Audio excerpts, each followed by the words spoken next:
Hello, and welcome to This Week Explained. I am Tiana. And I'm Kervin. And as always, we will be tackling the big geopolitical events of the week. But first, how has your week been so far? Well, it's the holiday week, so, everything's crazy. The malls are crazy. Everybody's last-minute shopping. We're just trying to get through it. Yeah, I just wanted...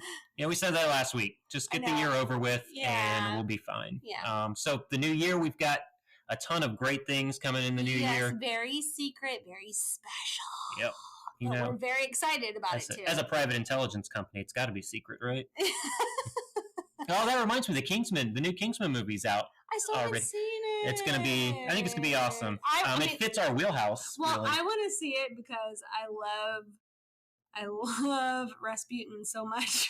Yeah. As a historical figure. It was really fun going to Russia and seeing a lot of the stuff. Oh my gosh. Well, yes. Being in Russia was very fun. But I am excited to see that, mainly because Rasputin's a character, and as far as historical figures go, he's one of my favorites.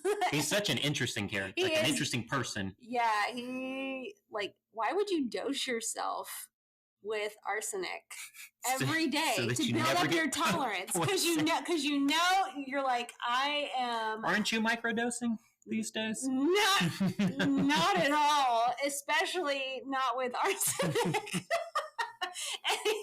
And anyways, let's get to it because we have a lot to cover. So what are the big stories for this week? Well, we're going to continue to talk about the tensions between Russia and Ukraine as those are continuing to escalate. Mm-hmm. The airlines are putting out a warning, at least in the U.S., about new 5G capabilities. We're going to go back to some more cybersecurity things. I want to talk about the Log4j cybersecurity flaw. After that, we'll probably get into the Chinese spy campaign in Taiwan, which is escalating things out in the Pacific.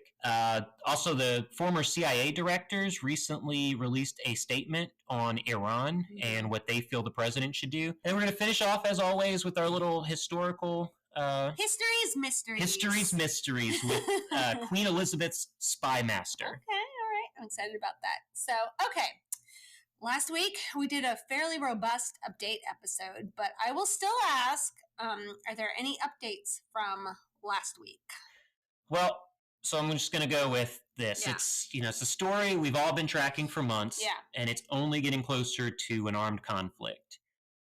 Russia has increased the threats it has made regarding the situation in Ukraine, even going so far as to say that it's willing to accept great difficulty and great economic costs to prevent Ukraine from joining NATO, and that it's beginning to create counter threats should NATO not accept Russian proposals of security guarantees. So Russian President Vladimir Putin stated that, and this is a quote from him, if the obviously aggressive line of our Western colleagues continues, we will take adequate retaliatory military technical measures and react toughly to unfriendly steps. I want to emphasize that we have every right to do so. Straight from the mouth of Vladimir Putin. Mm-hmm. Now, while Russia continues to claim there is no buildup of Russian troops along its border with Ukraine, an interesting court case document was leaked by a Twitter user named Necromancer, and this was reviewed by CBS News for verification. This court document stated that the manager of a company called Technologia LLC, based out of Russia, was responsible for stocking and selling food to Russian troops stationed in eastern Ukraine. So after the document started spreading on Russian media, the page was quickly taken down from the court's website. Moscow, however, says the information contained in the document was a mistake. But the U.S. and Western Europe are not buying that excuse, and quite honestly, I'm not buying it either. But as for what the U.S. is planning in the wake of Russia's continued buildup of troops on the border, Vice President Kamala Harris on CBS's Face the Nation reiterated the Biden administration's support for Ukraine and warned that the U.S. and its allies were prepared to respond to any Russian incursion with harsh sanctions. So more harsh sanctions? Do you think that is going to work this time, though? Because he said that he was willing to... Yeah, it doesn't seem like sanctions keep working. Mm-hmm. And you would hope a diplomatic deal could be worked out. Mm-hmm. But honestly, it seems as if Putin and the Russian government will do everything in their power to keep Ukraine out of NATO. Yeah. As I stated earlier, Russia is willing to accept great difficulty and great economic costs to prevent Ukraine from joining NATO. Well, I don't think that's the update the world was hoping for. No, it's not the update that we wanted at all. Yeah. And I'm officially moving my prediction from a few episodes ago from springtime to immediately following the Beijing Olympics, if those Olympics even happen at all, because with Omicron, it looks increasingly less likely that those may happen. Now, I'll keep my fingers crossed and hope that I'm wrong. Yeah. So why do you think this will happen after the Olympics as opposed to springtime? Well, I mean, honestly, you remember last week how we talked about Virginia Hall, who used her gut to make predictive analysis? I appreciate her thought processes, and yes, I do. So that's what I'm doing here. So predictions are all over the map. Analysts everywhere that I know and trust, some are saying it could happen before the end of this year, while others say the middle of January is quite plausible. Now, I just think Russia sees the best opportunity for success is to play the diplomatic card during the Olympics and then tell the world they tried everything to prevent armed conflict, but the US, the UK, and Western Europe just would not come to the table to negotiate. So, do you think China will be forced to participate if the US, UK, and Europe get involved? Wow, that's a good question. I've been seeing that question posed I'm real smart. all over the place. And personally, so I'm not smart. No, you are very smart. This is from people that I trust a lot. Of course. And I personally don't think that China's ready for a large-scale conflict at this moment. Yeah. Now, maybe 5 to 10 years down the road, they would see themselves as protectors of the Asian Pacific. But I think they're going to play their cards conservatively until they can be assured of success during an armed conflict. Okay, well, let's table that discussion, as I'm sure updates will abound in the new year. So what is going on with 5G? Well, a lot. So let's get into that.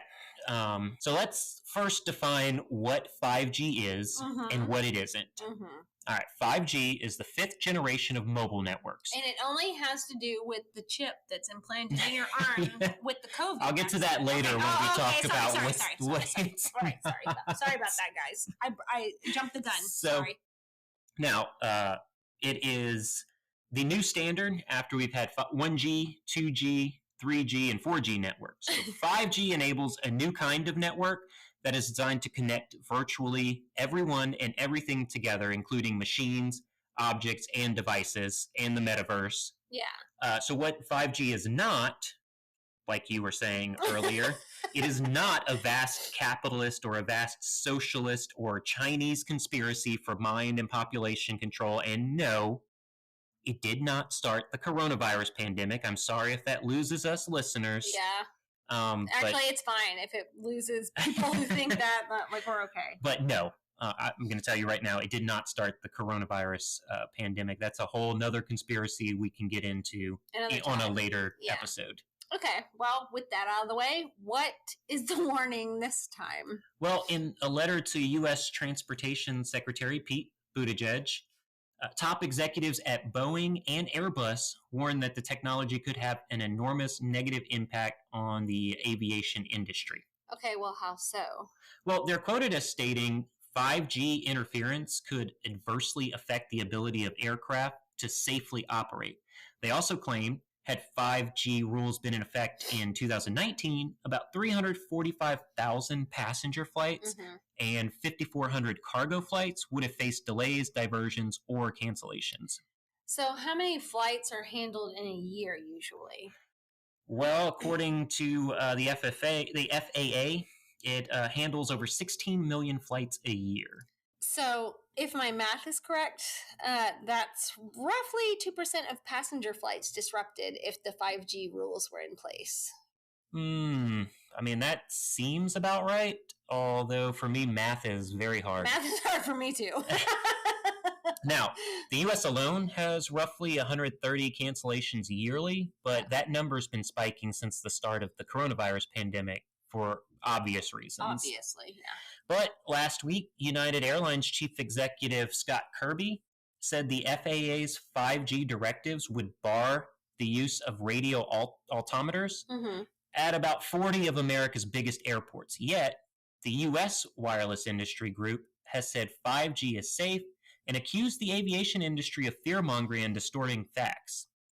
That group says any further delay in the rollout of 5G would have grave economic consequences in an already deteriorating economic environment. Well, what would cause the delay of a flight due to 5G? Well, it all centers on that use of the radio altimeters, which helps pilots see at what altitude they are operating. The frequencies that 5G utilizes could mess with the altimeter radio frequency, causing pilot confusion and making landing unsafe. Now, that's why the FAA is limiting the use of radio altimeters at certain airports where the technology could be deemed unreliable due to 5G interference. So, who do you trust in this back and forth? Well, I mean, as always, I believe both groups are only worried about their bottom line. So there is a real threat to the safe operation of planes, but for the solution to be stopping the rollout of new technologies on the off chance it could delay or cancel flights seems a bit extreme. Now, on the flip side, the U.S. wireless industry is using government lobbying practices to stop any further delays. Delays and cancellations will happen, but airlines should be working on solutions instead of preventing an incredibly beneficial new technology from being executed. Okay, got it. I guess I'll come back to that in the new year as well. No doubt. As I forgot to mention that AT&T and Verizon have already delayed the rollout until January. Awesome. So it's been a few episodes since we've talked about cybersecurity. What are you reading about the Log4j vulnerability? Well, this is going to start quite technical. Oh, gosh. And then I'll get into the nitty-gritty of the vulnerability, so please bear with me for a second. Keep it going. Keep this episode rolling. I promise I'll get into it. I know. So the Log4j is code that's written into the Java that's been created by volunteers within the Apache Software Foundation to run across platforms like the Mac operating system from Apple and Windows and Linux operating systems. Now, the free open source software contains a built-in record of activity known as a log. So that log helps software developers troubleshoot problems or track data within their programs. The fact that it's free has made the spread of the logging library vast and wide. U.S. officials say they've not yet observed highly sophisticated attacks from nation-state actors, but Microsoft recently updated a recent blog to report that state-backed hackers from China, Iran, North Korea, and Turkey have tried to capitalize on the Log4j flaw. So who is at risk, and what are the implications? Well, honestly, everyone's at risk. You know that the kids play Minecraft on computers, and they have a grand old time doing that, right? Yeah. Well, Minecraft recently identified a vulnerability in the form of an exploit within their Log4j that poses a potential risk of any computer that has Minecraft on it being compromised. Now, I'm going to link their blog with help on what to do to stay protected. And quite honestly, everyone should be running a VPN and antivirus software in order to keep safe. Protect yourself and your computer and your information. Exactly. Jeez. And also, stay tuned to us at This Week Explains. We'll give you all the updates on the situation. Yeah. I'll link any updates into the show notes, and we'll help you. We'll keep you safe. Yeah, we'll try. Anyways. So, is this a video gaming vulnerability, though? Oh. As a big gaming family, we need to know this. Now, it does have some vulnerability in the gaming market, but it's not just a video gaming vulnerability. Okay. So the vice president of threat intelligence of top security firm Dragos, who is Sergio Carrion, and I hope I pronounced your name right. If I didn't and you're listening to this, email me with the correct pronunciation. But Sergio said that logging is critical in everything that we do. Because this library is used by most web services in the world, it means that most web services are vulnerable to attack. Glorious. That's so great. The flaw could affect several critical infrastructure functions like power, energy, food, communications, critical manufacturing, and even water. Oh, gosh. This could mean a shutdown of sites like Amazon or Target or Walmart during the most important shopping days before Christmas and the New Year. How can people protect themselves besides your mentioning of VPNs and antivirus software? And don't forget, staying up to date through this show. Oh, right. That's it. But really, keep checking the news and your emails for updates from companies. The Apache Software Foundation has already posted upgrades to its tool, and Microsoft is telling users to contact software providers to see if they have patches in place to prevent the Log4j vulnerability. Also, I'm going to link in the show notes a quote-unquote vaccine that intends to be a temporary fix to keep at bay would-be intruders. As always, keep your eyes open for various updates that will fix the vulnerability. Thanks. Hopefully we can help a few people keep their personal information private.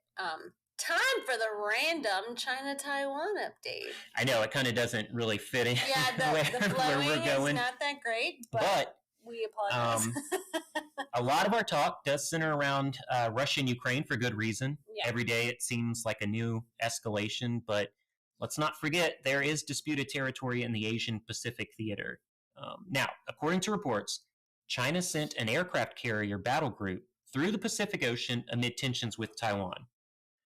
Chinese state-run media has called these exercises of vessel-based helicopter takeoffs and landings in the East China Sea and the Pacific Ocean. So they are just exercises. Now, an Australian-based think tank called the Lowy Institute released a report earlier this month that stated China's decrease in influence in the Indo-Pacific region has China on the brink of war. The report says the depth of hostilities, the breadth of U.S.-China competition, and the presence of multiple potential flashpoints means the risk of war is significant. Significant. You just said a few minutes ago that China will not go to war until it is assured victory, though. Yep, so you're right. I did say that about 5 minutes ago. Yeah. And honestly, I'll reiterate that I do believe China is still 5 to 10 years away from inciting an armed conflict by invading a sovereign nation. Yeah. But that doesn't mean it couldn't come sooner if China's influence in the region takes another significant hit. Yeah. If you remember, about a month ago, we discussed the AUKUS deal between the U.S., UK, and Australia. I do. Providing nuclear subs. Yes. This proved to be a significant hit to Chinese influence in the region. I do think there are flaws in the report, like one statement that says, it appears very unlikely China will ever be as dominant as the United States once was. Yeah. I could find multiple credible, highly professional analysts that would tell you the complete opposite, and that China is the closest it has ever been to surpassing the U.S. as a global economic leader. You and I both live by the adage, never say never. Never say never. The second you say never, it's coming for you. So, I'm not saying never in this. Also, China could be pushed into armed conflict depending on the actions of Russia, a country China has aligned itself with over the last couple decades. China could sit back and see how the world reacts to Russia's invasion of Ukraine and consider the climate perfect for launching an offensive in Taiwan. Okay, but in your introduction, you spoke of Chinese espionage in Taiwan. What are you seeing there? Yeah, thank you. So a recent report has come out stating that the Taiwan military and even the president Tsai Ing-wen has been compromised by Chinese spies. The individual in question in the reports is Xi Jinping, a Hong Kong businessman who visited Taiwan on several occasions and now stands accused of recruiting spies for China. So the main details state that in 2006, Xi met a senior retired Taiwanese Navy officer, Chang Pianning.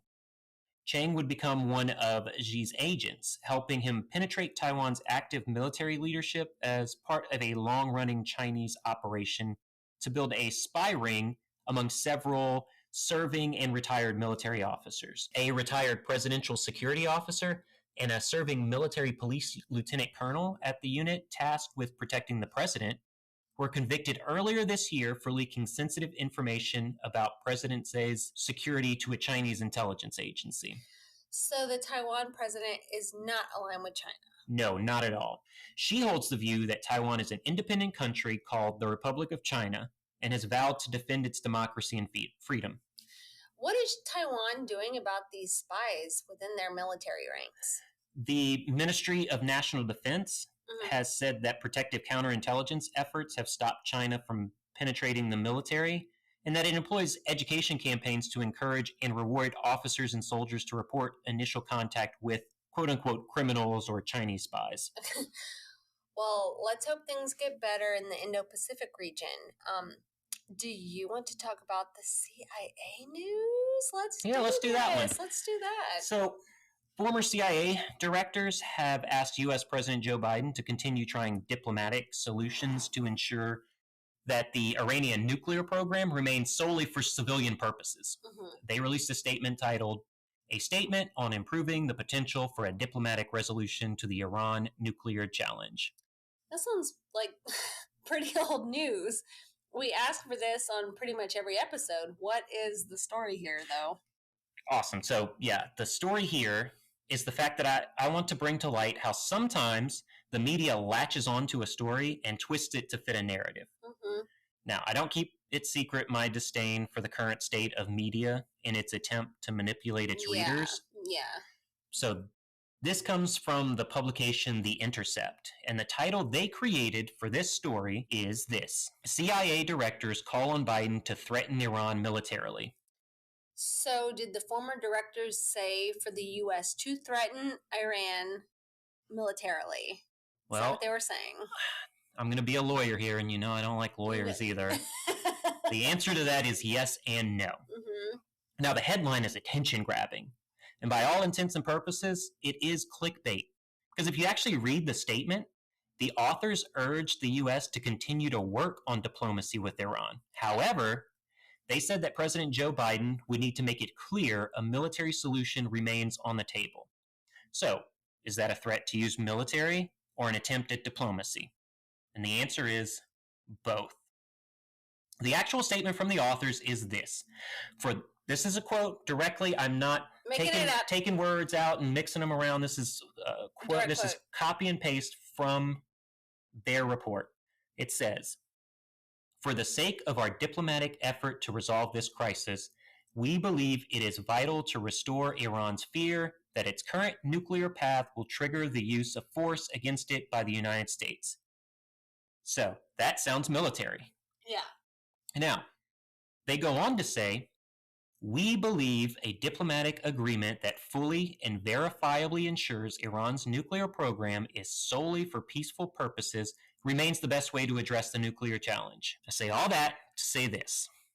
Please, if you see sensational headlines, especially those that already verify your bias, go to the direct source.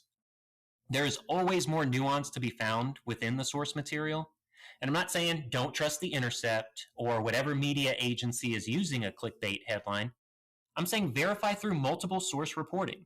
This is something intel analysts like ourselves do every day before a report is written and distributed. Having one source makes your analysis look weak, and that gut feeling we've talked about over the last 2 episodes becomes less convincing. Okay, well, thank you. We'll keep that in mind. What else do you have for this week?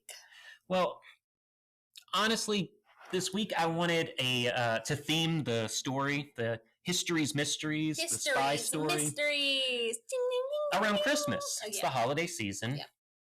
But it's just not a spy-heavy holiday. Now, what Christmas has been for hundreds of years is a Christian holiday with, of course, pagan influences. But focusing on the Christian side of the holiday, I wanted to present Sir Francis Walsingham, the chief spy master for Queen Elizabeth I. And this ties into Christianity how? Great. There's a very interesting answer to that question. Sir Francis was a Protestant Christian during the height of Martin Luther's Reformation era. He fled England. Well, let me first say for our non-American, non-Christian listeners, what the Reformation was the battle between taking power from the Catholic Church. Martin Luther felt that it was right for the people to actually read the Bible themselves and not rely on priests to do all that. And, you mean make your own decisions? And so he started what was called the Reformation. And Sir Francis was a part of this. He was a Protestant. And he fled England when King Edward VI died, and his Catholic half-sister, Queen Mary I, took over. During this time frame, tensions between Catholics and Protestants were at a deadly level. So, Sir Francis leaves England until Mary I dies and her Protestant half-sister Elizabeth took power. And he rose from relative obscurity to become part of Queen Elizabeth's inner circle. During his tenure, he oversaw foreign, domestic, and religious policy. Yes, they had religious policy. He's actually most notable, though, for having spied on Catholic leaders and even sanctioned the use of torture against Catholic priests and suspected conspirators. So during Christmas, Mary, Queen of Scots, was put into a moated manor house at Chartley Castle in England, and Sir Francis requested all letters coming to Mary be opened, read, resealed, and then given to her. He arranged a covert means for Mary's letters to be smuggled in and out of the castle in a beer keg. Now, Mary was also misled into thinking these secret letters were secure, while in reality, they were deciphered and read by Walsingham's agents. This is some of the earliest forms of double agent activity in espionage. One of the letters they deciphered spoke of plans to free Mary and assassinate Queen Elizabeth. So Sir Francis used this letter to convict Mary and sanctioned her beheading under the act of the surety of the Queen's person, which was enacted to prevent the growing conspiracies against Queen Elizabeth. Did he do anything other than spy on Catholics and have them murdered? That's a very good question. So he did. He worked to prepare England for a potential war with Spain. So as part of Queen Elizabeth's principal secretary, he was entrusted as a foreign intelligence agent, and he took that role very seriously. A lot of what he did as an intelligence agent helped England fight back the Spanish Armada in 1588. He's also featured very prominently in the 1998 film Elizabeth, having been portrayed by the great Geoffrey Rush. And I would suggest everybody go out and watch that film. It's really long, though, so you better have a lot of time. But Geoffrey Rush is really good in it. Is there anything else on your radar? After that, I think we are out of time for this week. Well, as always, if you like this show, please try to tell at least one person about us. We can be found wherever you listen to podcasts. Also, head over to Apple Podcasts and give us a 5-star review. Those help us get noticed by thousands of podcast listeners globally. And as always, if you would like in-depth coverage of these stories and more, please subscribe to our community at aucoinanalytics.com. Tiana, thank you so much. And until next week, stay safe out there.